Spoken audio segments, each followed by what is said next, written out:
रमीज, क्या हम फौरन शादी कर ले? सब खत्म हो गया लैला, सब खत्म। तुम्हारा सोना चला गया, उसका बहुत दुख है। इन्वेस्टमेंट के लिए मुझे पैसे चाहिए। मैं कल जाकर उमर से बात करती हूँ, शायद उससे कुछ मिल जाए हमें। रिहान एक नंबर का निकम्मा आदमी है, उसे कुछ भी नहीं पता। तुमने उसे अपने पैसे दिए हैं ना? खुदा ही तुम्हारी मदद करे लैला, मैं अब क्या करूं?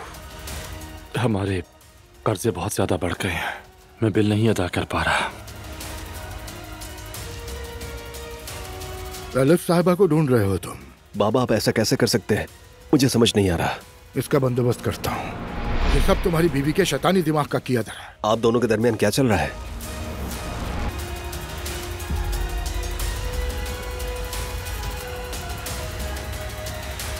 क्या अभी यहाँ से कोई आदमी गुजर कर गया है?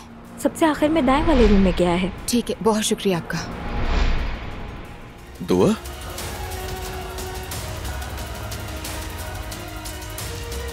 तुम किस हैसियत से पीछा करी हो मेरा? तुम्हारा काम ही क्या है यहाँ? तुम्हारी गर्लफ्रेंड है यहाँ? हाँ, या फिर तुम उसका इंतजार कर रहे हो? ऐसा ही दुआ। तो फिर मैं भी यहाँ बैठकर तुम्हारी गर्लफ्रेंड का इंतजार करूंगी।